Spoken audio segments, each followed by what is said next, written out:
Halo Sobat Cuan, selamat datang kembali di Financial Fun Channel.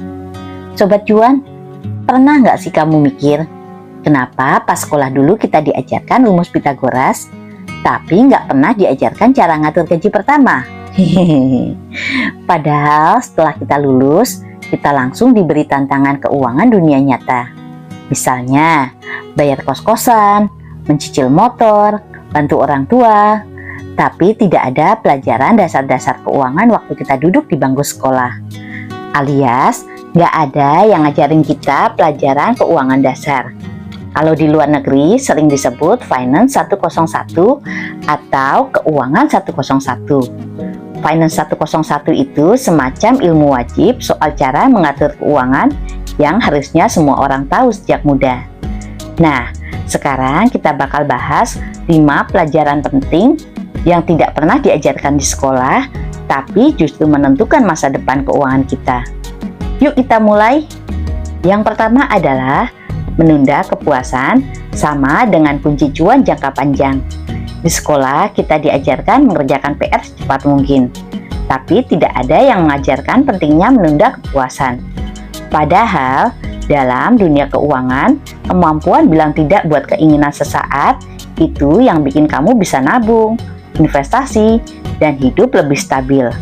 Menunda beli HP baru demi bisa beli tanah 3 tahun lagi, itu namanya strategi jangka panjang, bukan pelit. Yang kedua adalah investasi itu bukan buat orang kaya. Investasi buat orang kaya? Siapa bilang? Kalau saja dari sekolah kita diperkenalkan sama konsep investasi, mungkin sekarang kita sudah punya portofolio, bukan sekedar nota belanjaan. Investasi itu seperti menanam pohon. Makin awal kamu tanam, makin tinggi dia tumbuh. Mau reksadana, saham, emas digital, semua bisa dimulai dari puluhan ribu saja. Yang ketiga adalah hutang itu alat bukan musuh. Waktu sekolah kita cuma tahu hutang sama dengan bahaya. Tapi kenyataannya hutang itu bisa jadi alat bantu asal cerdas cara pakainya. KPR itu hutang, cicilan usaha itu juga hutang. Tapi yang bikin bahaya adalah kalau hutangnya buat gaya hidup. Kalau kita diajarkan cara mengelola hutang sejak muda, mungkin kita nggak akan terjebak pinjaman cuma buat beli HP yang mahal.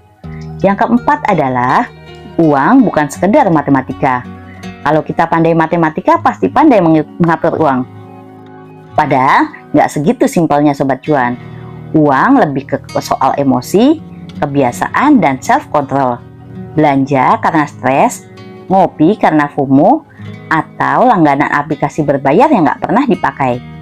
Itu bukan soal logika, itu soal mindset. Makanya kamu bisa pandai hitung bunga. Tapi belum tanggal 10 uang sudah habis kalau nggak ngerti cara atur keuangan. Yang kelima adalah literasi finansial sama dengan pelajaran seumur hidup. Bayangin kalau pelajaran literasi keuangan jadi mata pelajaran wajib. Kita belajar budgeting, investasi, asuransi, bahkan mindset penghasilan sejak remaja. Literasi finansial itu bukan cuma pengetahuan, tapi senjata supaya kamu nggak gampang tertipu, nggak impulsif, dan bisa mikir jangka panjang.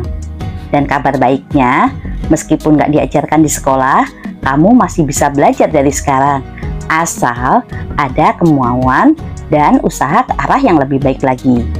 Sobat Cuan, dari 5 pelajaran tadi, mana yang kamu paling berharap diajarkan waktu sekolah zaman kita sekolah?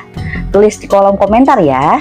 Dan jangan lupa like, subscribe, dan share ke video ini biar makin banyak yang tercerahkan secara finansial. Karena di Financial Fun Channel, kita belajar keuangan dengan cara yang ringan, menyenangkan, dan tentunya cuan. Bye Sobat Cuan!